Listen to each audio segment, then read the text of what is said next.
Well, good morning. I think we'll get the meeting started. I'm Alan Della Penna. I'm branch head for the Injury and Violence Prevention branch at the Division of Public Health.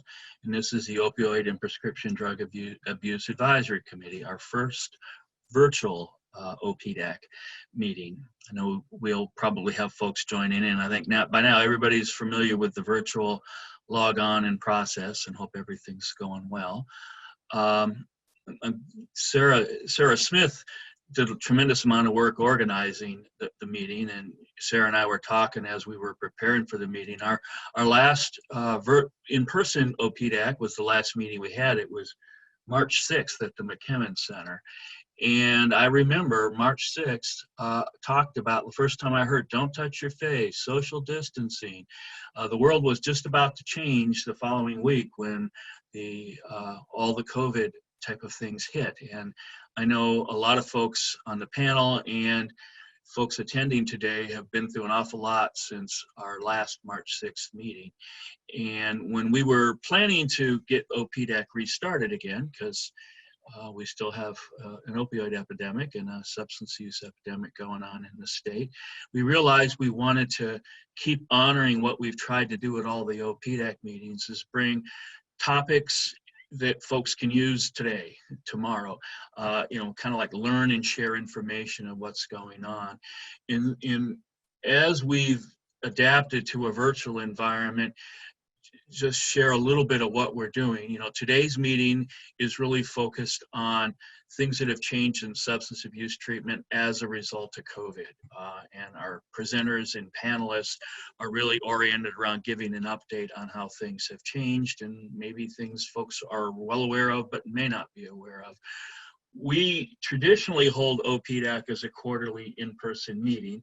We're switching our format a little bit. We usually hold it for a half a day over at McKimmon Center.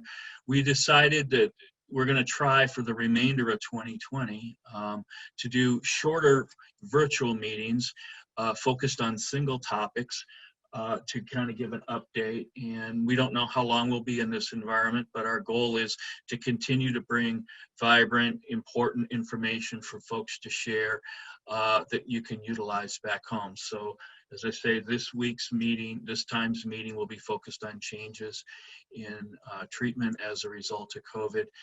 Next meeting will be just in 2 weeks, and it'll be focused on syringe service and harm reduction. Folks may be aware November is a busy month. There's this election thing going on and holidays. We're taking November off, and then we'll be back on in December with most likely a justice involved discussion. So one of the things that we've always done at OPDAAC is it's sort of we all know each other, or we want to make folks welcome and known. And we have continued to try to do an introduction at the in-person meetings at McKimmon and go around quickly. We realize in a virtual environment, that's not really practical to do.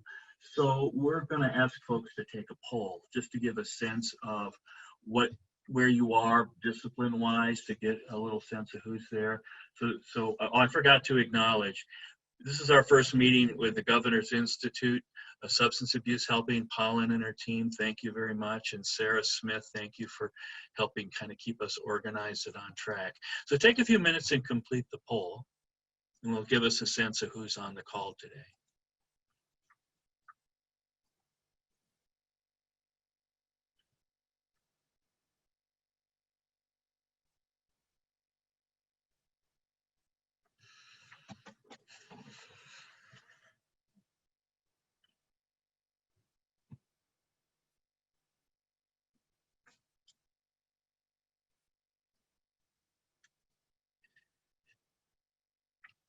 I guess while folks are taking the poll, I'll talk a little bit more about our series of these more or less monthly meetings.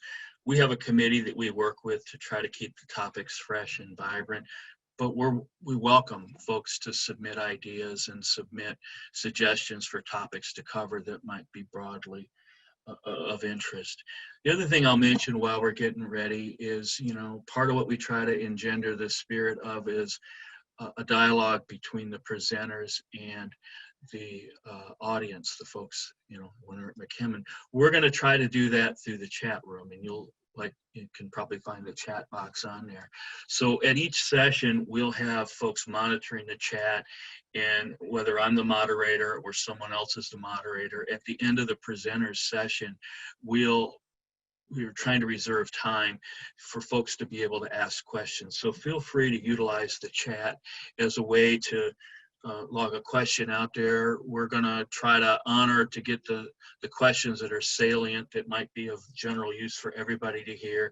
If it's kind of basic questions like, will this session be recorded? We'll send that back in the chat. Yeah, the session will be recorded and available. But things that look like they're pertinent to the presenter, we'll try to pull into the conversation. Well, there's our poll results. So thank you all. I think that covers my introduction sessions.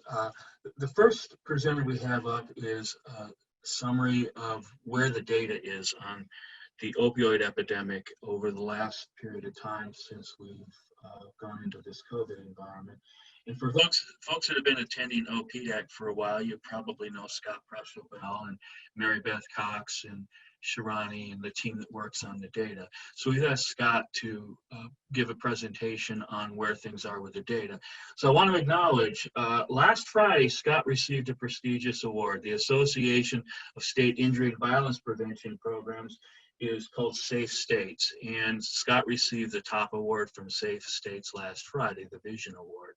So just want to acknowledge your a nationally recognized Scott Preshelbell is next. Well, thank you, Alan. I appreciate that. I want to make sure everyone can see my slides and can hear me. Can you hear me and see my slides? Yes. Okay, great. All right. So what I want to do today is— I can hear you. I cannot see your slides yet. Can't see the slides. There they are. Your slides just popped up. Okay, great. Sarah, do they look good on your side? Yes, they do. Thank you, Scott. Yep. Okay, great. Thanks, everyone. Appreciate the opportunity to provide you with some data. This is part of an update we recently gave to Secretary Cohen, and we've been giving it to some other partners as well. What I want to be able to do is, talk to you and make sure people are aware of a system we have in our state called NC Detect. So we're real fortunate. We have a very kind of robust, what's called a syndromic surveillance system that captures both EMS and ED data, EMS encounters and ED data.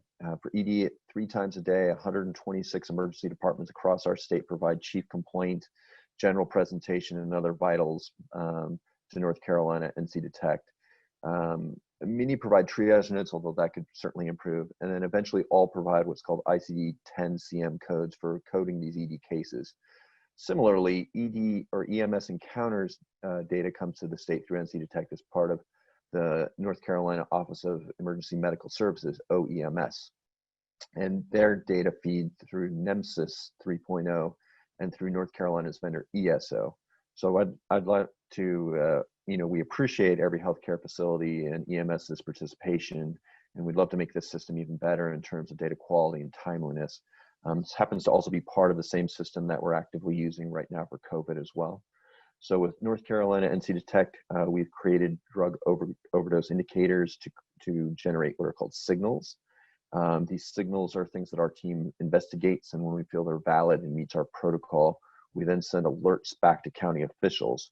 What I want to share today is an update we provided to DHHS staff and others recently about the trends we're seeing in ED visits overall, and specifically around drug overdoses, and a very quick update on the opioid dashboard that I know helps people stay informed about the epidemic that's happening within the context of a pandemic.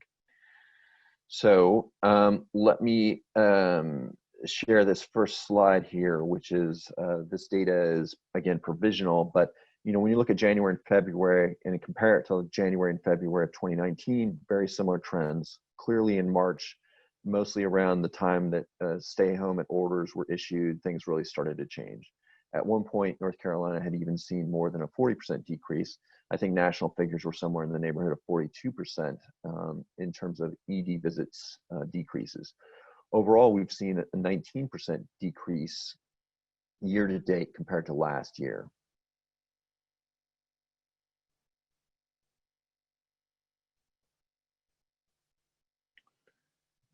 Okay, let me get my screen to move forward here.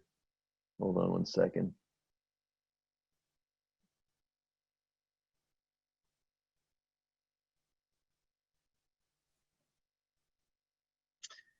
I see your cursor now, Scott.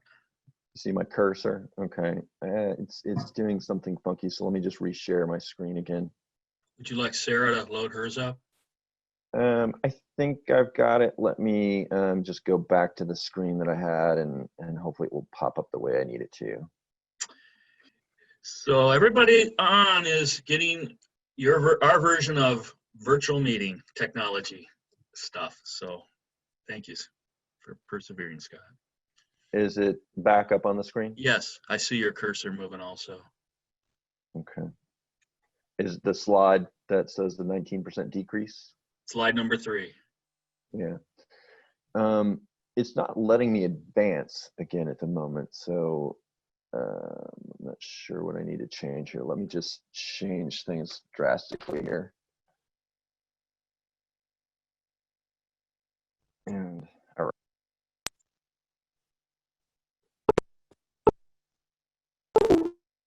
So maybe we should switch to Sarah's set.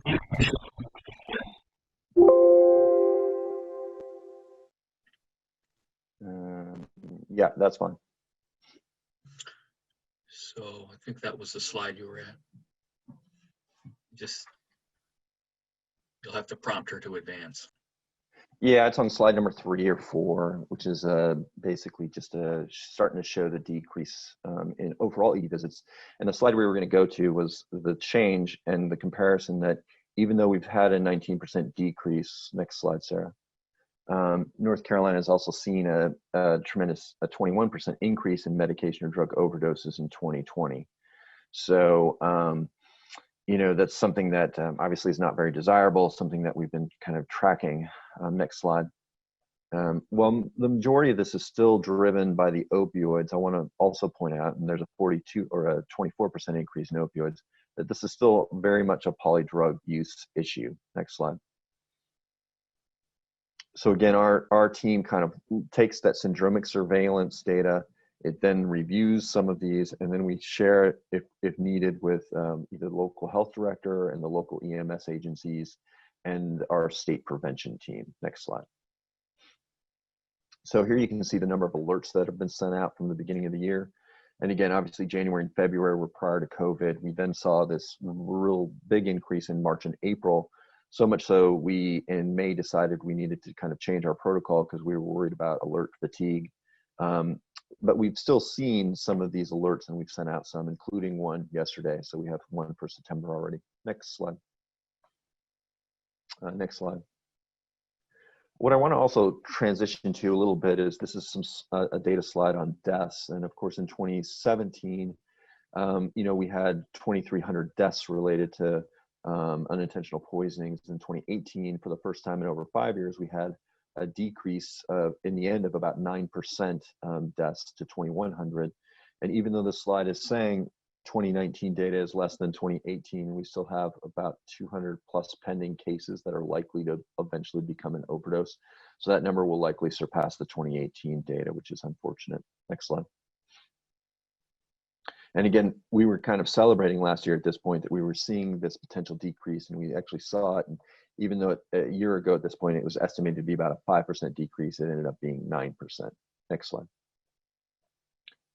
And the slide I alluded to previous was this notion that, a lot of these drugs are now involve multiple substances. So this trend, which again started to really shift in 2014, 2015, is now in the neighborhood of 80% of all deaths have one or more substance or have 2 or more substances involved.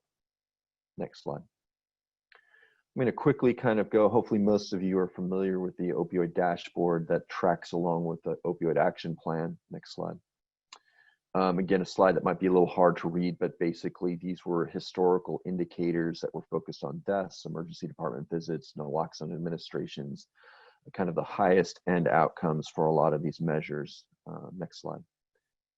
But we also had a change in our opioid action plan. Next slide. And so when that action plan changed to version 2.0, we needed to start updating our data action plan to kind of match some of that. Next slide. And so the 2.0 metrics track a little bit more kind of some of the social determinants, a little bit more action-oriented focus, you know, what counties and other jurisdictions are recommended to be doing. And again, it's a pretty wide range, everything from kind of health, housing and transportation to pre-arrest diversion programs. Next slide.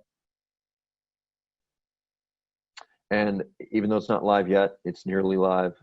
Just a sneak preview of the coming opioid dashboard that will again track the newer version of the Opioid Action Plan, and we'll still have a lot of pull downs and ways to look both by state and by county, and for folks to see where they are and where they stand in terms of those jurisdictions. Next slide.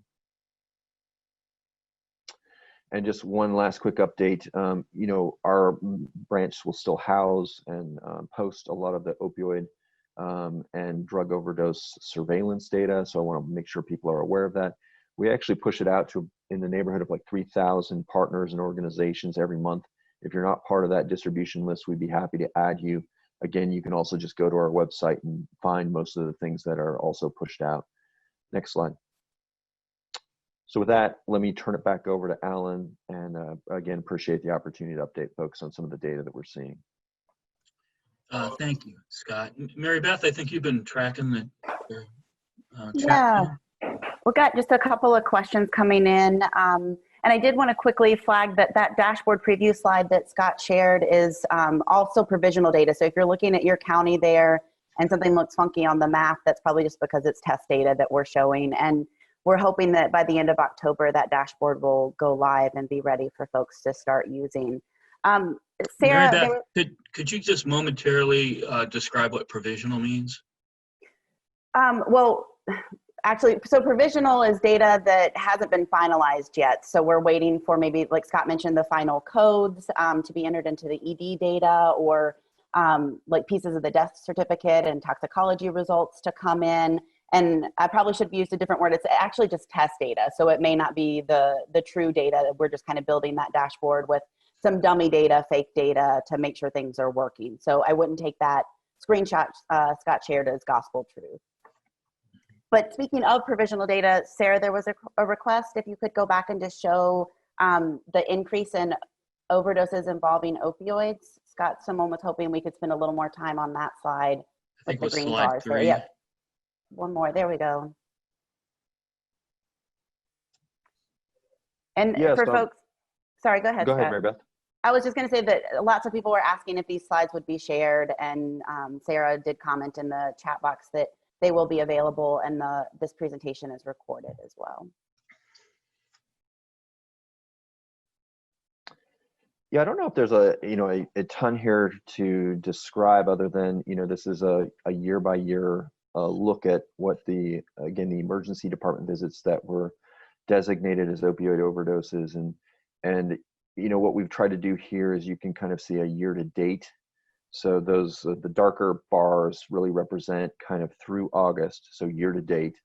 And for any given year, 2011 through 2019, you can see that those numbers, the darker bars, kind of represent a certain number, and then it has a percentage near it.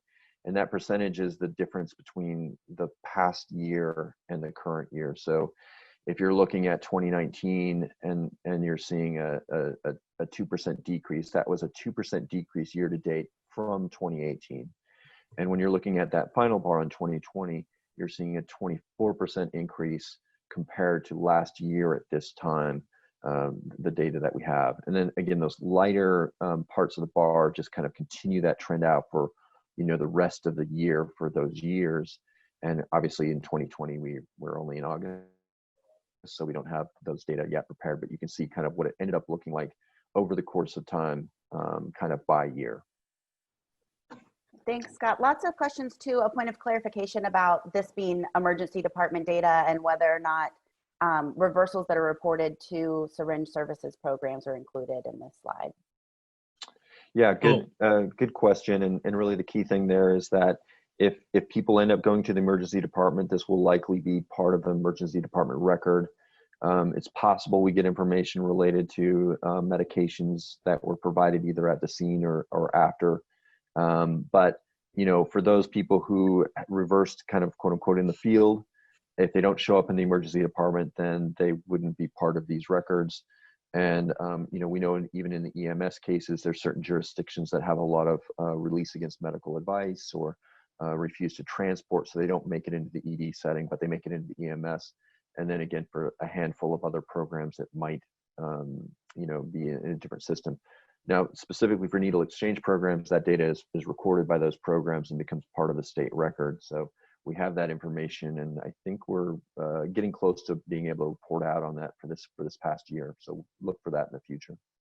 So I have to do the moderator role and say we're at time for this session.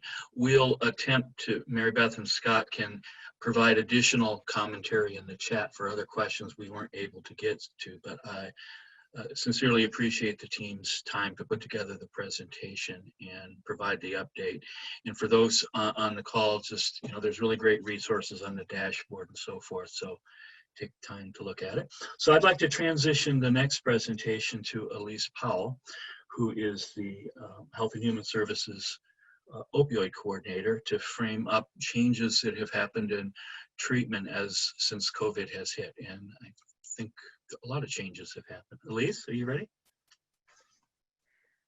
I am. I'm not sure who's pulling up slides.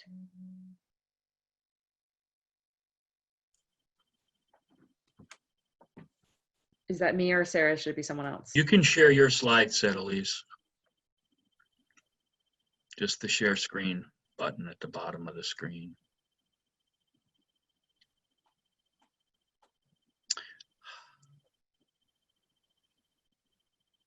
How about this? For the sake of time, Sarah, can you put the slides back up at Elise's? Elise, if you can just have her advance the slides for you.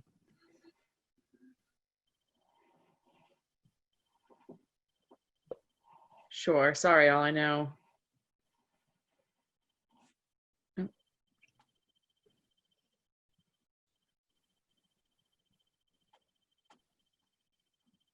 I know this is confusing.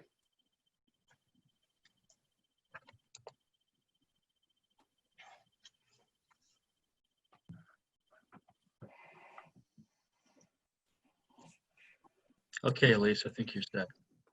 All right. Well, I think I jinxed it with Sarah yesterday because I said it wouldn't be a presentation, an online presentation without some kind of technical fail. So glad to have provided that. I am Elise Powell. I am the State Opioid Coordinator for DHHS. Go ahead and advance, Sarah.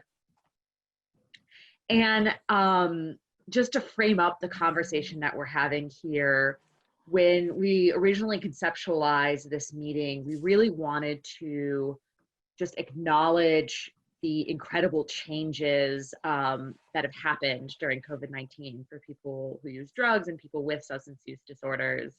And with this focus on the treatment side of things first, we really know that with SUD treatment, as with all things, COVID-19 presented its own set of new challenges, right? Navigating social distancing and all of the stay-at-home orders, all the requirements, but it also exacerbated existing gaps that were already in our treatment system. So much like COVID-19 generally has really exacerbated historical health inequities, it's also exacerbated gaps that have been in our treatment system for a long time.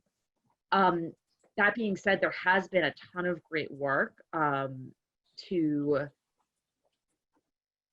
really try and support treatment during COVID-19. I particularly want to call out some federal and state changes that allowed new flexibilities in providing SUD treatment through telehealth.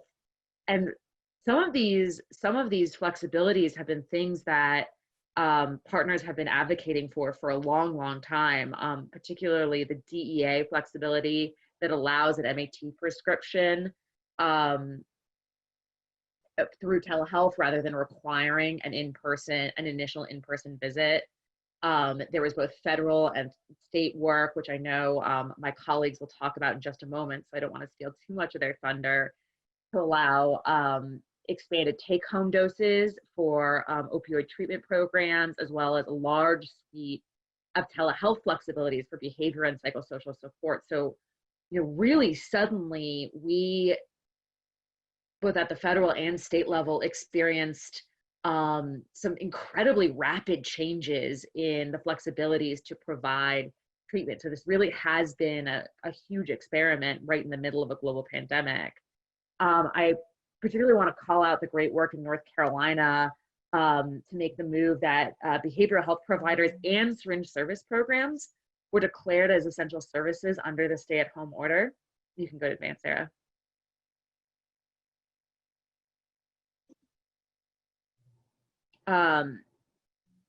And particularly, I think, including calling out SSPs in stay-at-home order, in our stay-at-home order while we were under that, was really wonderful to sort of express our support for the many programs who continue to operate during COVID-19.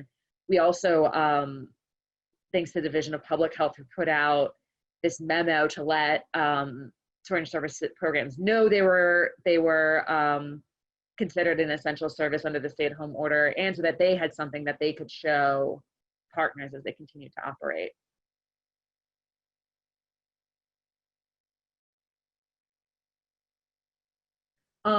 The other body of work I want to call out that the state took under, which isn't specific to people with the substance use disorders, but I think is a really wonderful support program, is that we know that being able to quarantine or isolate at home, if you need to, comes with a certain set of privileges, right? You need to be able to stay home from work and still stay financially stable.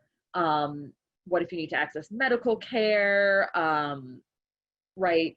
Going out for groceries, all of those things like that, right, are much harder for many folks, including many folks who are in treatment. And so we launched the Isolation and Quarantine Support Services Program.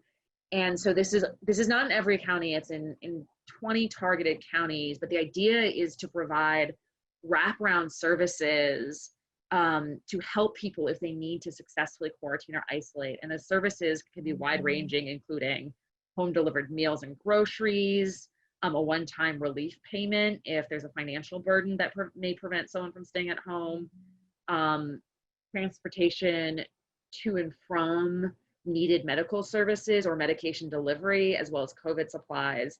So like I said, this is something that the department did that's much broader than specific to folks with SUD, but I think is really important in considering both how we mitigate the spread of COVID and acknowledging the many challenges that it presents.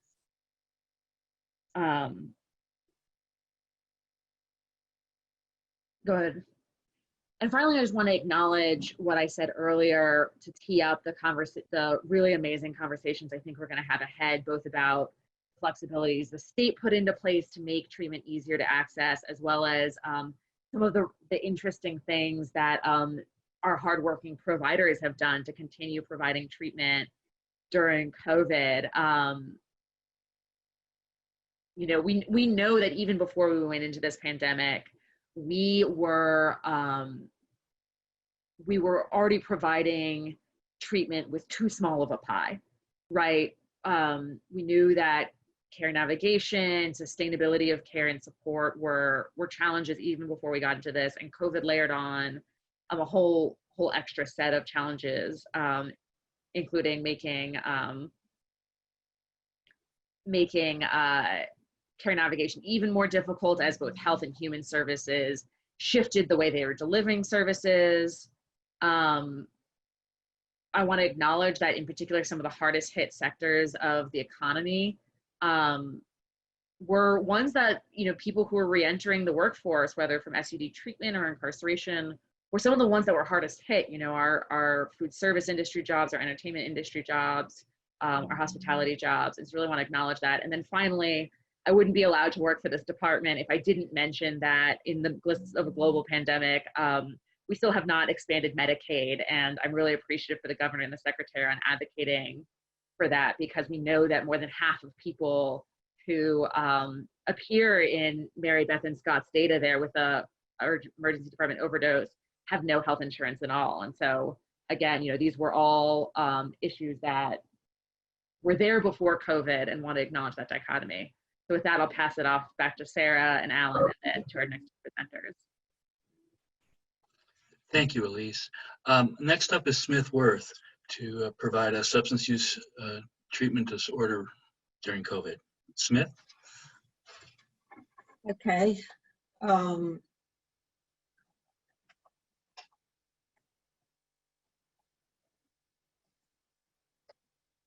Okay, and I believe Sarah's going to advance my slides. So first, if you'll go to the overview, first I'll give you a quick overview of some of the broad flexibilities implemented during COVID, as well as speak to the flexibility specific to our women's services, and then move on to the flexibilities involving our 81 opioid treatment programs, and talk about what has been needed due to the sheer volume of the services that we provide, as well as the setting and how the delivery of services have had to be modified. Next slide.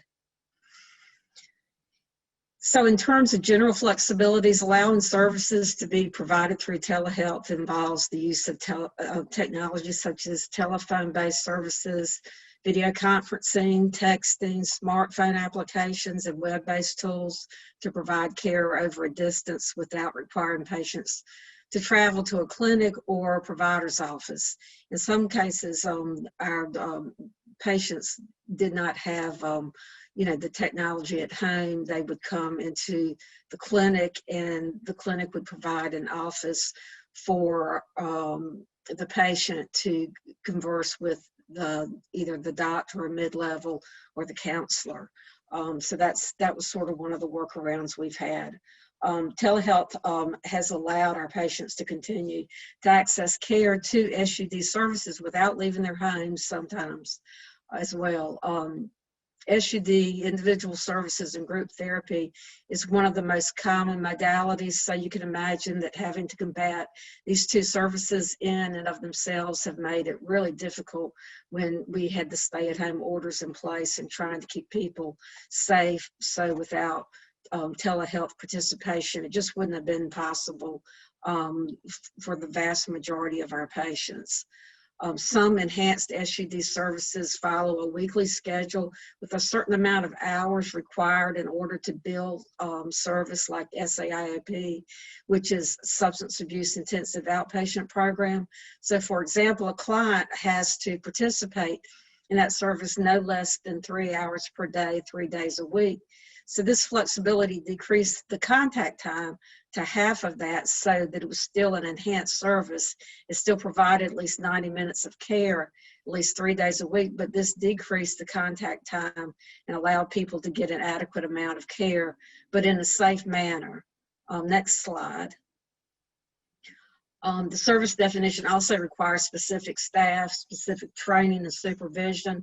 All of these requirements were loosened to accommodate the availability of staff, in-person trainings and supervision. For example, supervision can now occur remotely as opposed to being in person.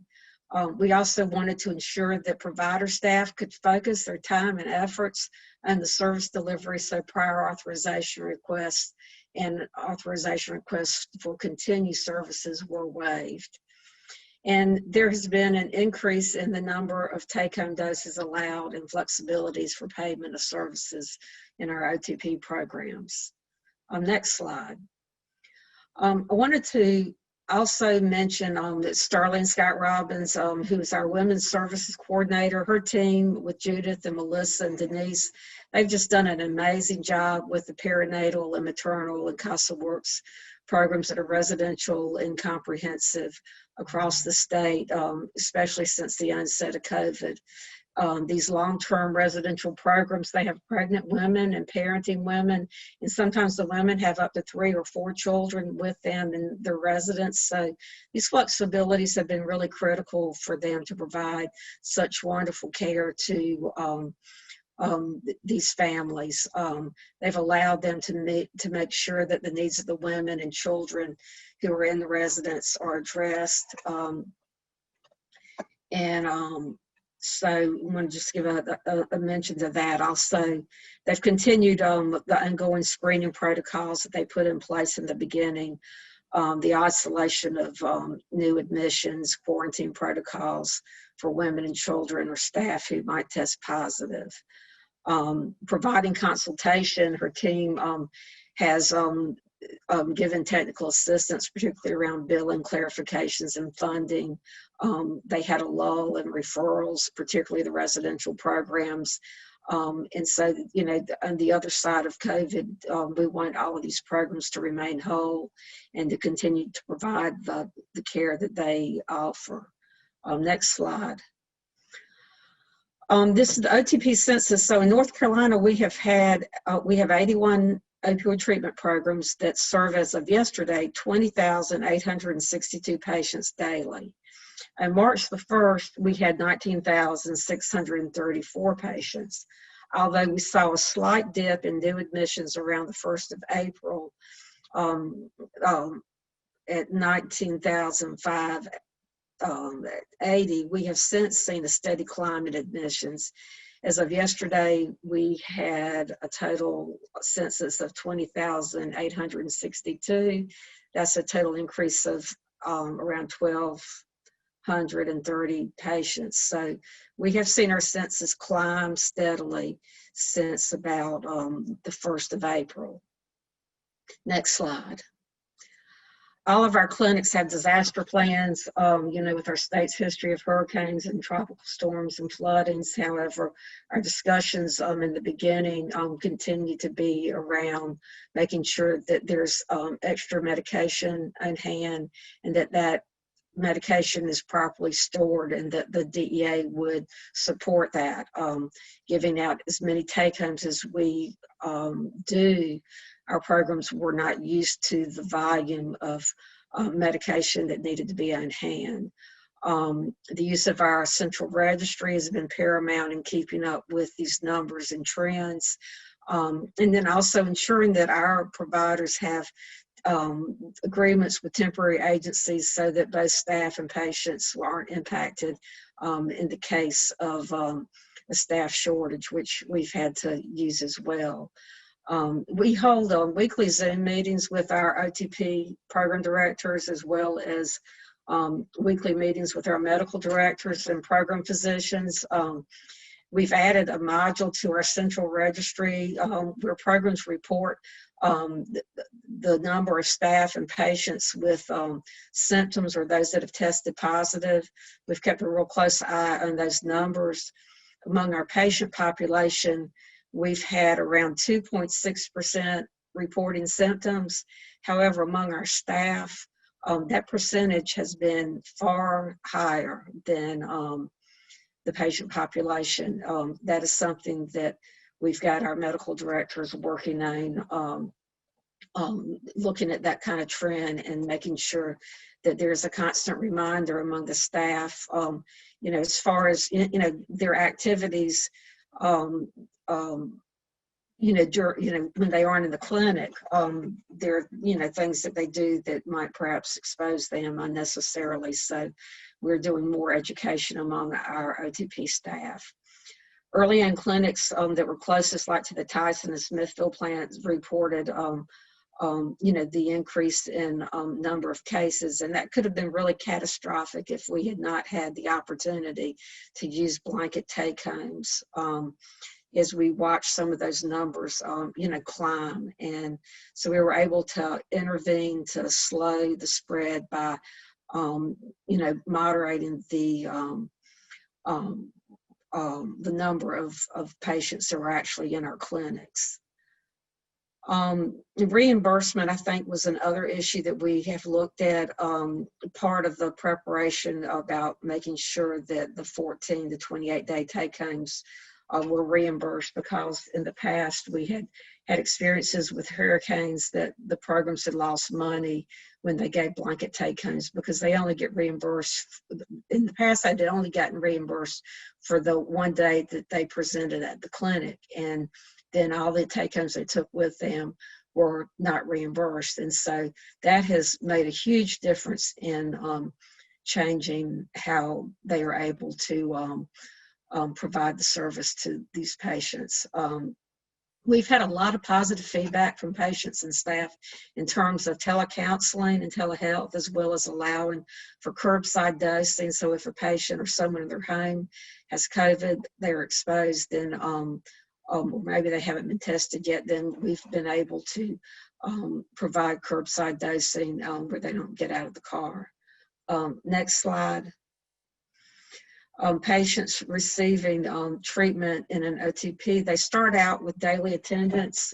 They receive either methadone or buprenorphine, and they have urine drug screens. They may see their doctor or their counselor. Over time, based on treatment compliance and negative urine drug screens, patients earn take-home privileges. So with COVID, SAMHSA has allowed the flexibility of take-home rules. Patients deemed stable by their medical director have been allowed up to 28 doses of medication, and those patients deemed less stable can receive up to 14. And the stability is based on, urine drug screens and compliance with counseling and things of that nature. We're really fortunate that we have not seen overdose spikes in our OTPs related to take-home medications.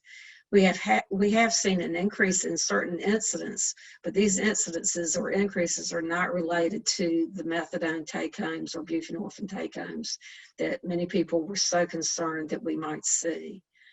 I think one of the biggest challenges from the community reporting is the increase in fentanyl overdoses and those related to benzos. And what we've heard from our own programs, a lot of that has to do with the cost of legitimate opioid pills during COVID on the street is really going up, and the cost of fentanyl has remained constant. So that may be why we're seeing more fentanyl use in our patients.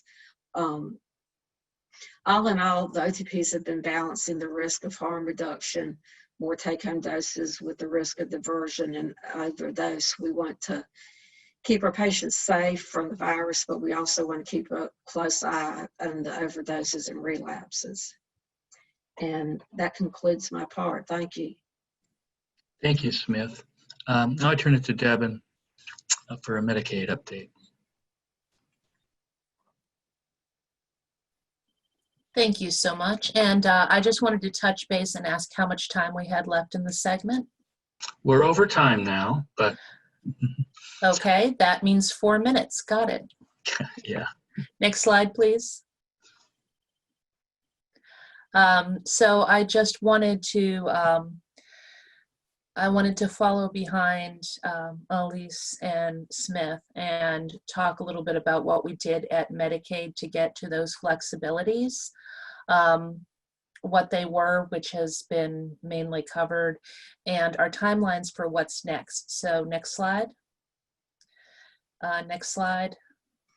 So these are the authorities that we used with the federal government to get the Medicaid flexibilities, ranging from within our 1115 waiver to blanket waivers, waivers that were specific to our 1915C waivers and our disaster SPA for our state plan services, in addition to any existing state authority we had over our own policies. Next slide. So as soon as the state of emergency hit, we took what was called the circuit breaker approach, and we, with our counterparts at DMH DDSAS, looked at any possible flexibilities we could use within the behavioral health service array. This was also simultaneously going on with all of our medical, dental, visual DMA or DME services. So this was an agency-wide process, and we looked at everything we could possibly think of. And then is that something that would get us to more flexible services, more stable services for people? Next slide.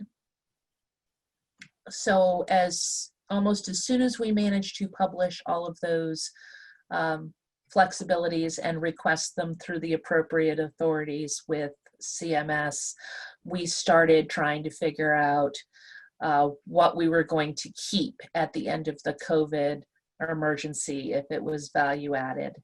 So this is what it looked like starting from May until now. Next slide. So we flagged everything as we're keeping this. We need to keep it with changes from what we had posted as a flexibility and what we weren't going to keep. Next slide. So these are the definitions that we used in that process. And I need to find my notes. So initially, we reviewed 184 behavioral health policy flexibilities that we instituted for COVID. And we decided at the end of it, we were keeping 46 of them with or without changes. This is requiring us to update 7 of our policies and 6 of our SPAs for behavioral health. Next slide. So we also updated our telehealth policy for Medicaid, and it's been posted for public comment already. It's an incredible shift from a consultative only model to what it is now, which we've removed any of the limits on origination and distance sites. We've removed the requirement that it be consultative or referral only. We're allowing for tablets and cell phones. Other telepsychiatry codes have been taken out of 1H and put into the individual policies, but they still have to follow the telehealth policy. And these are things that will pick up once the state of emergency, the flexibilities end. We will pick up with the ones that we are going to continue. So we have done, we've moved forward 20 years in telehealth in a matter of a few months. Next slide. So some of the policy changes that we're continuing. The diagnostic assessment was always covered under our telehealth policy. Mobile crisis, we've deleted face-to-face in our policies and put in-person when we feel that's necessary. Telehealth will still be able to be used, but we still expect there's an in-person component. We're increasing on a permanent basis the calendar limits for the facility-based crisis and the professional treatment and facility-based crisis to 45 days per calendar year. Also for the non-medical community residential treatment. Next slide. Allowing for the physician's assessment to be done for detoxification services via telehealth. Increasing the calendar limits for non-hospital medical detox and OPDAAC detox to 45 days in a calendar year. We will continue to allow for increased doses, not 28, but 1 dose and up to 7 take-homes to be billed in 1 day. Per NCAC, of course, when it's appropriate. And this is something that we'll reassess later on to see what change that's brought about, make sure that we're not increasing anything that's negative. Next slide. Telehealth for therapies under outpatient, there are also going to be telephone options with prior approval for individuals who have transportation issues, who are unable to do in-person therapies but don't have access to the technology or the Wi-Fi necessary to do telehealth. Next slide. Next slide. So all of these policy changes have been posted, and actually most of them came down this week. That was our 45-day public comment period. We're in the process of making our revisions to the state plan for Medicaid to have CMS approve the changes. And our goal is to have the policies be effective January 1st, in line with the ending of the flexibilities from the state of emergency. Any questions? I think what we'll do is handle the questions in the chat for now, and then at the end, if you're available, we'll do it in the open questions session. So, Yep. I'll have to drop off soon, but I'm happy to respond to anything you send me afterwards as well. thank you very much, Deb. Thank So you. it's always challenging to balance our time, and so I appreciate the balance we're trying to achieve here is give the state update and then hear from providers on their perspective of what they're seeing with the changes. And Anna Stein is going to facilitate this portion. Thank you, Alan. So I'm really pleased to have a great group of people who are working on the front lines. So we've heard from folks with the state how the federal government and state government have changed in response to COVID, but we really want to hear with people who are working with people who use drugs and people who are seeking treatment. So we are going to have Kenny House from Coastal Horizons and Dr. Larry Greenblatt from Duke Health, Dr. Jim Hardy from Appalachian Mountain Community Health Clinics, Taylor Jones from the Buncombe County EMS, Amy Upham from Buncombe County Health Department, and Tanasia Boyd and Courtney Mosley, both from Sunrise Community for Recovery and Wellness. So they're each going to have about 5 minutes to give a brief overview of their organization and then talk about how they've responded or made adjustments in their services due to COVID. So we're gonna start with Kenny House. All right, can you hear me? I can. Great. I appreciate being allowed to share. So I'm going to share for just a few minutes about what we did specifically at Coastal Horizons, and then a little bit of our experience with other opioid treatment programs around the state, as I'm privy to as a part of the North Carolina Association for Treatment of Opioid Dependence.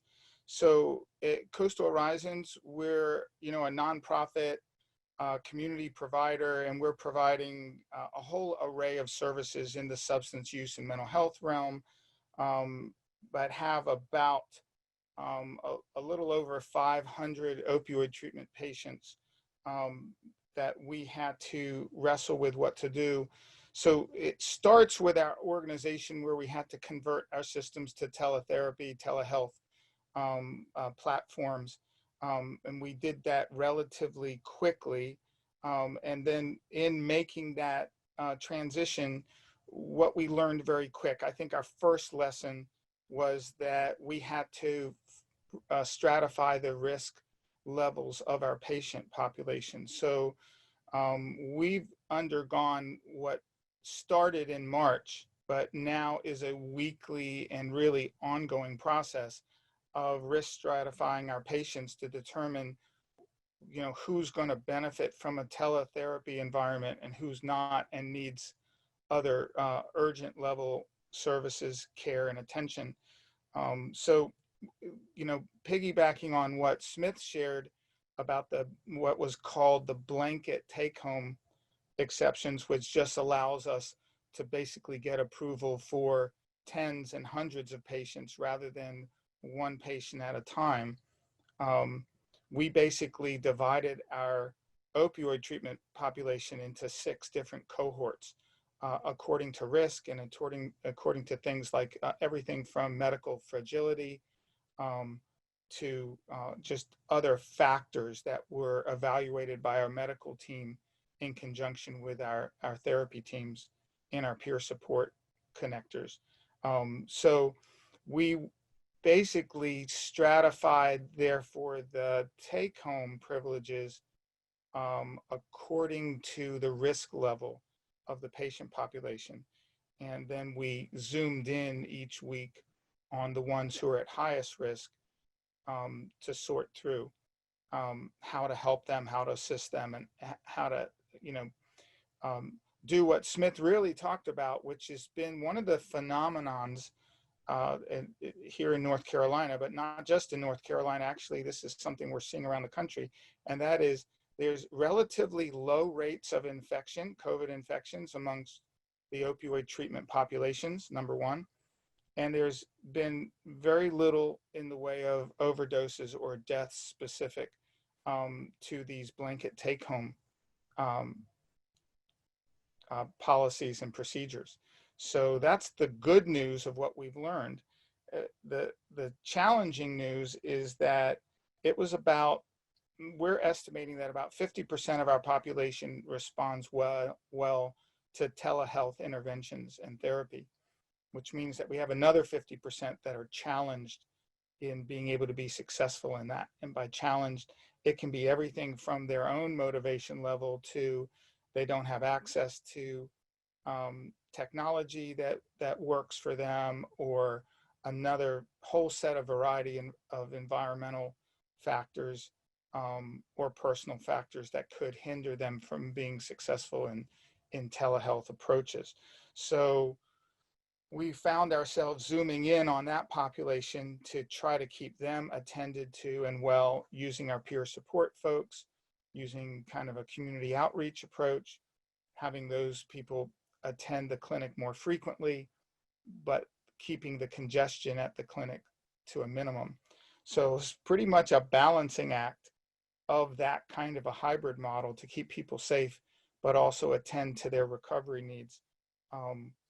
We did notice that as what was mentioned about them lifting some of the rules about face-to-face prescribing with buprenorphine does not apply to those OTP patients on methadone, where you have to do that face-to-face. It cannot be done through telehealth means. So that's been a subject of some debate really around the country. Recognize in my comments that in North Carolina, if you remember what Smith said, we have just under 21,000 patients on opioid treatment programs in North Carolina. And the fact that that population has not been highly prevalent in infection rates is really amazing. They're actually studying nationally to try to take a look at whether the medication or some other factor or variable may be influencing the resistance to COVID infection. And I'll say we've had more infections amongst our staff than we have amongst our patients. And of course, following protocols and quarantine and all of that when that's been the case. So pretty much balancing these needs between medical safety and recovery and the behavioral interventions to help people maintain recovery has been the story and the lesson. We don't see ourselves as retreating in the future to a non-tele environment. We actually have learned from this venture unplanned that we have a significant population that will continue to do well in a majority of telehealth services. And then we've got to zoom in, and I think this is a foretelling of how to risk stratify your patient population and address what they need the way they need it addressed to get the successful outcome, as opposed to making decisions based on just arbitrary fences that are set up for service lines. So we're hoping that the future gives us greater flexibility to do that kind of risk stratification in service delivery. And I think those are my initial brief comments. Jenny, I love the talk about risk stratification. That's great. All right, Dr. Larry Greenblatt.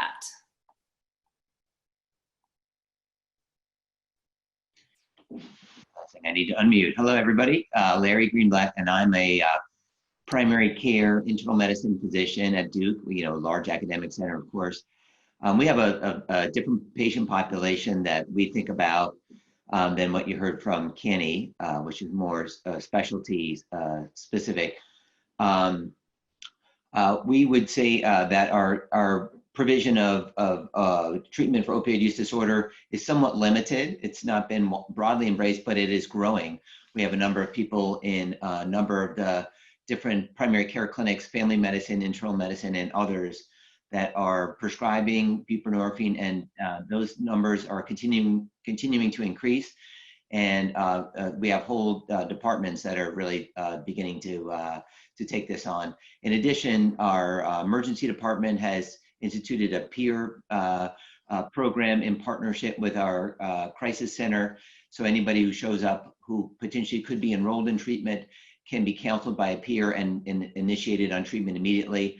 And a number of our ED physicians have been waivered recently, and they are beginning to initiate buprenorphine in the ED. We've long had a program whereby people can get started in the hospital with follow-up either in a community specialty or primary care setting. And that continues to be really important. Overall, I would say the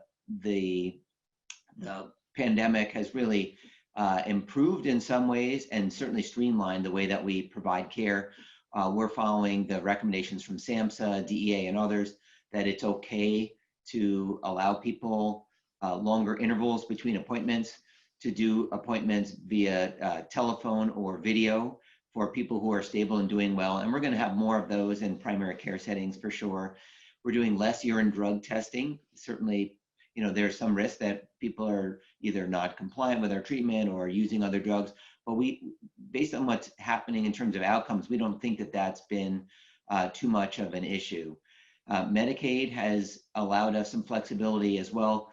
They have allowed prescriptions to be up to 90 days at a time from the first prescription for many medications, but they've also included buprenorphine naloxone in that. So patients now don't have to go to the pharmacy every 30 days. They can go less often, and that just allows for less frequent contacts and people being able to stay at their, in their home to a greater degree. Also, we're trying to, of course, keep them out of our clinic because we think we pose a risk to the patients, our other patients plus our own staff, and then they pose a risk to us with COVID. And we have had a couple of different doctors who have had positive COVID tests, and of course, patients who have. One other quick thing I want to point out, there was a nice publication that was in August, Health Affairs, comparing quality of care for primary care versus specialty care for buprenorphine OBOT therapy, and the two really were comparable. So that was reassuring that likely we are doing good work and making sure our patients are receiving optimal therapy. So I think we've adapted well. Our patients are appreciative of the continuity and also the efficiency of not having to come in and potentially be exposed. So thank you, Anna, for inviting me. Yeah, thank you, Larry. And next we'll move to Dr. Jim Hardy from Appalachian Mountain Community Health Clinics.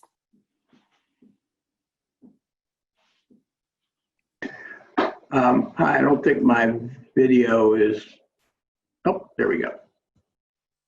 Now I'm here, all right. So I'm Jim Hardy, and I work with Appalachian Mountain Community Health Centers. We have 5 offices in the real West, as they call it out here. But what I'm going to talk about today is mainly in our Buncombe offices and the work we do. So when COVID started, we had to kind of shut down our peers who were providing engagement and transportation in the community for safety reasons. So we had to figure out how to continue to engage folks. So since most of these folks that we're talking about with this particular program were homeless or recently housed and without transportation, and of course all were uninsured, many had actually lost what little employment they'd had. We went on ahead and with some support from Dogwood Trust, we were just finishing a 6-month pilot. They provided us with some iPads with hotspots for our peers to use in the community. We used the Teams technology. And I think one of the comments about the ease of use of it, we found that because the peers were involved with the process, a lot of folks were more comfortable than they might have been. And so we began with actually in-person visits, doing pop-up clinics at the local homeless shelter. And there was a temporary shelter. We also did some home visits in Beaverview and Pisgah-View, which are where a lot of our folks get housing initially, also get their drugs frequently there. So we began with usually an in-person visit from the provider, usually me, and then either in-person or tele-assessment from the LCSW in order to do a full assessment and to engage in therapy ongoing when appropriate. Following up those, generally most of the visits have been by iPad with our peer specialists, and they occur in the camps or feeding sites, day centers, shelters, bus stations, or just the street. So, of course, some of the time we did make the effort to get them to the office if they needed blood work, especially checking for hepatitis C, because we do provide hepatitis C care as well. And a number of our folks have started, even the ones that we've just added with this program. So of the 21 patients that we've entered into this particular program, you'll hear about another one from Tanisha and Courtney in a little bit. We lost one to contact. The other moved back to a distant county to get their care there. The other 19 are still engaged in care. Some have made progress there and working and in full recovery. Others have continued to struggle, but several of them have actually decided to go into detox and rehab, and many of them for the first time, which has helped their progress eventually. So we have noticed that there are a number of issues. One that came up was that we had several of these patients who had very much difficulty engaging in a healthcare setting because of their untreated mental illness. And these have been the folks who actually have made the most dramatic changes, so that we were able to, by seeing them in their apartment or camps or whatever, have been able to gradually engage them into psychiatric treatment, which has made a big difference in their overall disposition, so that there, 3 of them now have said, well, I want to come to the office to see the psychiatric prescriber. I want to come to the office to get some more testing because they're now getting more engaged in care. So for us, we've now decided that we're going to try to implement this virtual MAT or mobile MAT in our Cherokee and Jackson County offices in the far west, and hope to be implementing that over the next, actually starting in this, I guess, by October. And I think a couple of the issues that come up are that, you know, for some patients who are not transparent in their use, which is about 10%, they probably don't do well in this. But the others have been very transparent when they're using, when they're not. A lot of difficulty these days with the fact that the meth and even the fentanyl are cheaper than cigarettes now. And so while some people are cutting back on their cigarettes, interestingly, they're, you know, it's a struggle for some of them. And I think I'll stop there. There's a lot of heartening information there, particularly the idea that because COVID has forced you guys to go where people live, that you've been able to connect with them better and then maybe be able to bring them into healthcare settings. So that's wonderful to hear.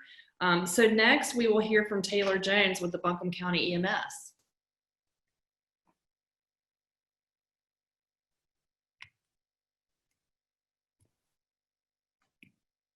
Hello, y'all hear me?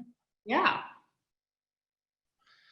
So I'd like to have a conversation with everyone today, kind of build around basically some of our COVID response and our community paramedic program. So we've been working really close with public health. It started out one of the things with becoming the new emergency services director in Buncombe back in January. We did some quick building some relationships with public health, which really paid off later on in March when we started an emergency operations center, totally built around the pandemic and public health being the leader in that program. We'd already been having a lot of conversations about our port response, our community paramedic with Amy Upham. We've been really building this coalition. And I think some of that led to the strong COVID response type activities that happened in our EOC. But through that, I think one of the things that COVID has kind of helped us with is having more deeper conversation about telemedicine and how that can impact access with our community paramedic program in the future, and also some of the relationships that we've just built with our other community healthcare partners, our other community partners in general, and within Buncombe County resources. So one of the conversations that we've really started back in early February was this post-overdose response port team to decrease our opioid death rate here in Buncombe County. So we've been talking about how we could do this for quite some time, and Dogwood Health Trust stepped up and funded us with 3 FTEs, and then we were able to partner for the port response side with the social worker side with public health and Amy and her team. And so October the 15th, we're going to be rolling out the first community paramedics in Buncombe County. And our strategy is going to be focused on mental health problems related to substance abuse and opioid response. So what we really want to do initially, because we're going to be starting this out in a crawl, walk, run fashion, is actually impact folks with a dual response, and maybe not navigate people straight into the emergency room, but connect in with community partners that can help with substance abuse recovery. So we're really working on bundling our partnerships. Buncombe County is really rich in the pathways that we've got with all the support teams that are here in our community. And it's really, at this point, we're trying to line those up in some sort of resource navigation tool so that we can share our capabilities and actually connect someone with a physician home or a community care provider to help them through the struggles they're having at that time. Hoping to divert a lot of people out of the emergency department during that time and work towards a community solution of building this into a program in the future that can actually support wellness checks, support community health, public health, and everything that our community is kind of embracing at this time. One of the things that I always tell people, that a community paramedic program should be based around the community's needs and be community centric to those needs. So we're going to be working towards building that model, which will start with a 911 call. When that call comes into the 911 system, actually having those directions, dual response started by our 911 system. So with that, we're going to be working with all of our partners to enhance this program over the next few months. And so if there's other Buncombe County folks on that have not heard about our program, we ask that they step up, give us a call, and let's see what we can do to better serve our community with this new opioid community paramedic response. And again, I want to thank Dogwood Trust for their support in our program, and all of our other partners here at Buncombe County. So thank y'all for this opportunity. Thanks. Yeah, it sounds like we'll have some good data about keeping people out of EDs, and that might help with the sustainability of these programs around the state, trying to get them implemented in other places. So thanks for that, for your leadership in this area. So next we'll talk with Amy Upham from the Health Department in Buncombe County. Thanks so much. And thanks, Taylor. Yeah, it's been great to work with EMS on this project. So there's a lot going on with opioid response in Buncombe County. And then, of course, with COVID coming in, we had to do a lot more. So I'm the project coordinator for overdose reduction, the opioid response coordinator. And I handle a few programs. So syringe services, I oversee that. I oversee our reentry program for opioid use disorder, as well as our community disposal-based program, which recently got started, and the port team, where we're reviewing final candidates for that team at the end of the month. So really excited that we'll launch with community paramedicine. I'm going to be brief because I really want to give the time to Tanasia and Courtney to explain the amazing work that they've done. Tanasia leads our syringe service program and Courtney our reentry program. But outside of the programs that I oversee, there were other things that I was asked to do when COVID came in that I want to just briefly talk about. So I'm going to let them talk about those programs and the changes there. So I was asked to co-lead for the Emergency Operations Center a behavioral health work group.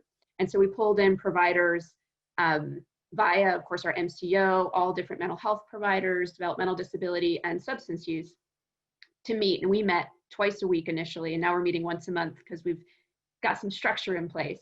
But it was to be planful and proactive around how are we going to take these federal and state flexibilities, which are great, and actually see that they're implemented, as well as what do we do if somebody is in isolation and quarantine and they have a behavioral health issue. So we created as a group an INQ workflow for that. We assigned case managers.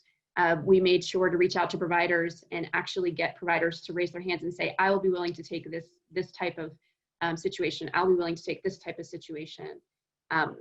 You know, I personally called pretty much every OTP I could think of, and just to verify, are you going to be doing take-home doses? Can you make sure that this medication is delivered to the INQ?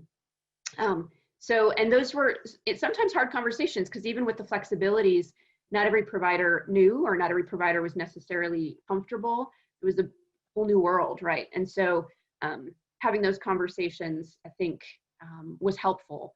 We were able to ensure that people who went into INQ were able to get their MAT medication. Another big thing was infection control. So giving PPE trainings to mental health providers who were still having to go into the field, because some never stopped, like Courtney and Tanasia, as well as, talking with detoxes in residential places about what they needed to do. And lastly, I think one of the biggest pushes was building a behavioral health residential list for alerts, because even though we had, the state list, there's a lot of behavioral health residential providers that aren't regulated by the state. And also some of the contact information was not current because it changes so frequently. So I spent a lot of time developing that list for those alerts and making sure some of the folks that, sometimes get forgotten, like group homes, were able to have their PPE. So we gave them direct lines to order it from the EOC before the state PPE came in. So the last thing was telehealth. We really pushed the telehealth through infographics on social media, a radio PSA. You know, we saw the drop off in mental health access and substance use access and got really concerned early on. So started pushing that out. We actually got together, social distanced at a gym and put together almost 10,000 bags of mental health resource sheets to give out to the school nutrition programs, because we were hearing a lot of reports of families struggling without their kids having that access to mental health support. So that was, I think, you know, pushing that telehealth, making sure folks weren't afraid that they had access to smartphones was a big piece of what the behavioral health work group was able to do. And it didn't come without challenges. You know, some folks didn't want to do telehealth, their house was messy or whatever, but I think it's helped tremendously in the area that we proactively just pushed it. We didn't wait for people to call us. So yeah, with that, I'll close, and thanks for having me on. Is that all, Amy? That's it. Oh my gosh. Wow, that behavioral health work group sounds like it was an incredible feat of coordination. So thank you for that. What a model. Okay, so next we do get to hear from Tanasia and Courtney from Sunrise Community for Recovery and Wellness. So Tanasia, do you want to start?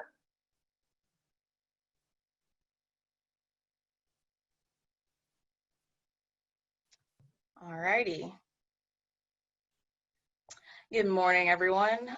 So my name is Tanasia Boyd, and I'm the peer support with Sunrise Community, contracted with the county.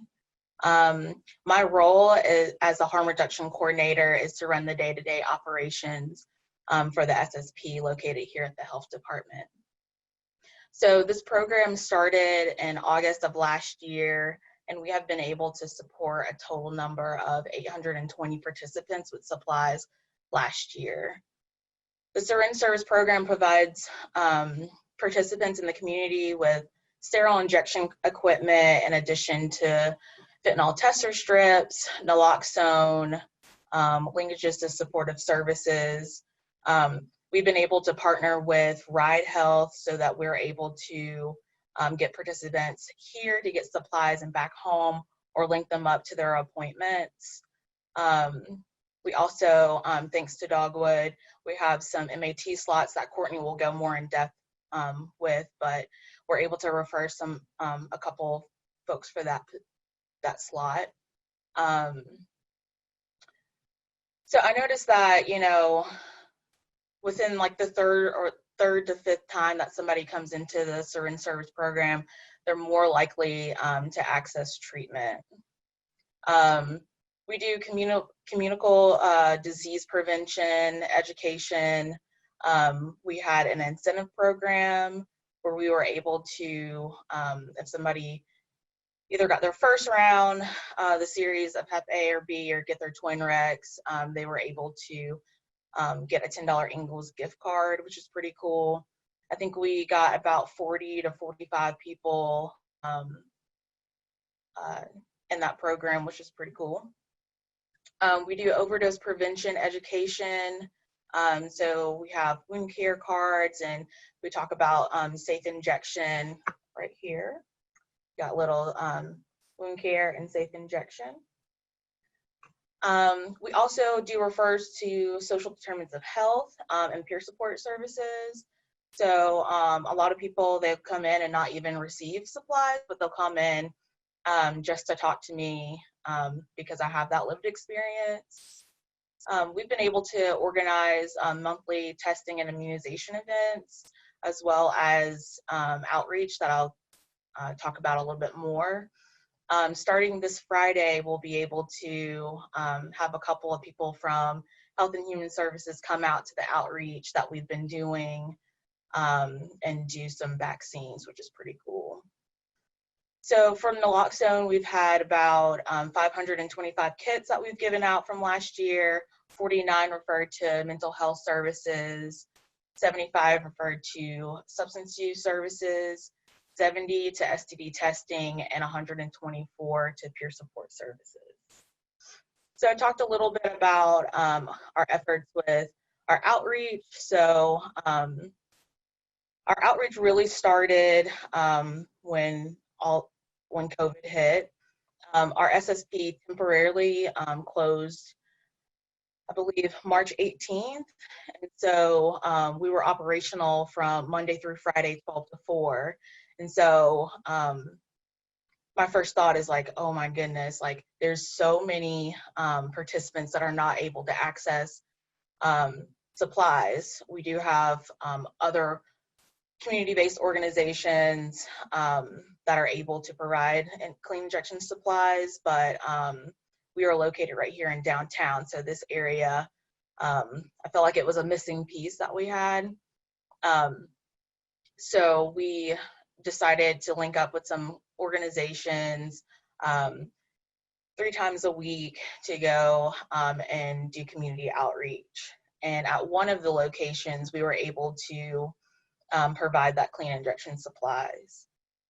We were also able to do distribution. So I was able to go out into the community. If somebody requested, hey, you know, I'm not able to get to where you are, or I'm not able to be at the outreach at that time, I'm able to, you know, either meet them out in the community, obviously with PPE, or drop it off on their, you know, porch. So kind of do some drop off deliveries that way. So our outreach supplies, we've got a lot of donations from like hotels and other organizations here locally. Last quarter, we were able, just with outreach, to connect with 1,086 individuals, which is pretty cool. We got, Sunrise Community got, I think it's a People in Needs grant, and so we were able to come up with wellness toolkit bags. In the bags, they had everything from fidget spinners to snacks to earbuds, also like a folder of local resources. And so during our outreach times, we were able to hand these bags out. We've also been able to take in requests. So while we're doing outreach during this time, there's a lot of people that are in need of tents and sleeping bags and gauze, whatever their need is. We kind of take that request, and we've been able to provide, and we went and got, I think, 40 to 50 sleeping bags and tents, and we're able to provide that out into the community. Amy touched a little bit about it, but we also have, I believe, 4 disposal, the big 18-gallon disposals up in different locations. And this person is also providing training to community partners on harm reduction and naloxone trainings. Wow, again, like I said with Amy, is that all that you're doing? Y'all have been able to be really creative with your services, and that's amazing. And I'm sure a lot of these changes will continue. So Courtney, let's hear from you. So, hey guys, I'm Courtney Mosley. I also work for Sunrise Community for Recovery and Wellness in Asheville as a peer support specialist in the Linkage to Care Reentry program. So Sunrise Community partnered with Buncombe County to provide peer support and other resources to individuals post-release from jail and prison. The program criteria for this program is that individuals must have been released in the last 90 days, and they must be residing in Buncombe County. Now, if the individual was incarcerated in another state or another county, but they plan to come to Buncombe once released, they still qualify for the program. So I am able to engage with those who have recently been released and link them to different resources while also helping them address their social determinants of health. I'm able to provide this support and resources for up to a year to help the individuals get back on their feet. And this is a harm reduction model, so we meet each individual right where they're at. So some of the services we offer: peer support, obviously. We're able to link them to treatment, recovery, harm reduction services. We also can assist with transportation using Ride Health. We can help them obtain IDs. We can help them with housing and applying for benefits. And then we can also help with payment assistance with needed. And what that looks like is if they're needing clothes, hygiene items. I've helped individuals get work boots and work shoes, and also clothes for job interviews. Those are just some examples. So prior to COVID, we were planning on launching the program March 16th. March 16th came and everything was shut down due to COVID. So that was great. As soon as all this happened, Sunrise immediately went into action, trying to figure out how we could support our folks in the community in the middle of the pandemic. So like Tanasia was talking about, once that outreach started, came the chance for me to get some referrals and spread the word in the community about the program. So the program officially launched in April, and I completed my first intake April 15th. Since the launch of the program, I've had 68 referrals. I have completed 52 intakes, and I currently have 38 active participants. And what that active part means is that these individuals are following up with me weekly, bi-weekly. It just depends on where we're at. I talk to a lot of them daily. I've been able to refer 14 individuals to Right Health and house 16 individuals that were initially under house. 18 have gained employment, and I've completed 52 social determinants of health plans. So another piece is once COVID hit and everything moved online, we realized that a lot of our folks didn't have access to smart devices, and they weren't able to access the recovery supports and virtual doctor's visits. We were able to purchase phones and phone cards for the participants to keep them connected. Thus far, 20 phones and 50 phone cards. And once I give an individual a phone, I'm able to provide a phone card for up to 3 months. This has been a huge success and something super awesome. Trying to hurry, sorry. A little bit about the MAT overview. So like Dr. Hardy had talked about and Tanasia, we have some slots that have been provided by Dogwood to provide individuals with MAT medication and also cover that doctor's visit. So there's 3 criteria that an individual must meet. Just one of them is fine. They have to have left substance use disorder related care in the past year. This can be inpatient, outpatient, or treatments for conditions such as Hep C or endocarditis. Another criteria is they could have been incarcerated in the past 90 days in Buncombe County or in another county, but now live in Buncombe. And then the last one is they have experienced an overdose in the past 72 hours. So these slots are available by 2 providers, AMCHC with Dr. Hardy and then MAHEC. There are 50 slots at AMCHC and 25 slots at MAHEC. And these slots, like I said, provide individuals who meet one of the criteria with free MAT medication for up to a year, and it also covers that doctor's visit. We currently have around 20 of the 50 slots filled up at AMCHC and then around 17 at MAHEC. Tanasia and I both currently are the ones referring to these slots. That port peer that was talked about previously will also be referring once they come on. It has truly been amazing working with both of the organizations. Me and Tanasia both work really closely with the peer support specialists at both locations. And that way it creates this line of communication where we're able to help them set up appointments. And we all communicate pretty regularly. There's I work with a lot that Tanasia works with, and so do the peers at the other locations. So with this, we're able to engage with them. Maybe if they've missed an appointment, one of us can reach out and kind of see where they're at and help them get to that appointment. Or if they're needing like a telehealth visit, I can reach out and we can set that up. So it's been awesome. And thanks for letting me share. Oops. Thanks, Courtney. And now I'm going to turn it over to Alan. I just want to thank all of these amazing panelists. I'm so proud of the work happening in North Carolina. I can't imagine, well, this is my bias. I can't imagine better work anywhere else in the country. This sounds wonderful and amazing. So I'm going to turn it over to Alan to figure out how to handle the time situation. Thank you, Anna. Yeah, this is always our problem at OPDAAC. We invite such fantastic folks in to share their time and insights, and we always have that opportunity for post-meeting discussions that are sometimes the richest, but I don't know how to do that in the virtual environment. So we're a little bit over. We've tried to field most of the comments and questions in the chat, either directly to individuals or openly to the group. But Courtney, one question came in on the question side. When giving phone cards and phones, are you finding individuals have time left to use for medical purposes, or are they using their minutes for other purposes? Yeah, so fortunately, we're using straight talk phones and phone cards. And so there's different levels of the straight talk cards. And we actually have that unlimited cards that we've been handed out. So they're not running out of data or minutes, which is super awesome. So they're not having to stress about running out of minutes or data. Thank you.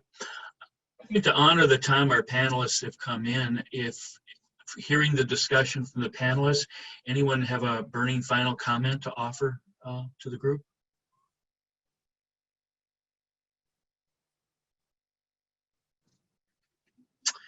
I'm going to use this as the cue then. Silence is good. Sarah's put in the chat that this session has been recorded and we'll put it on the OPDAAC site. We've tried to honor all of the chat stuff going on. So our next OPDAAC meeting will be just in a couple of weeks, October 8th, a Thursday also from 10 to 11:30. This meeting will provide an overview of what syringe services and harm reduction programs look like in North Carolina. To highlight innovations from progress across the state. We'll explore advocacy by and on behalf of people who use drugs. Please register. You'll see a registration link coming out from Sarah very shortly. And then the following meeting will be Friday, December 11th in a similar format. Thank you so much for everyone. It's good to see folks again. I wish we could have been in person, but we'll be there eventually someday. Take care. Bye.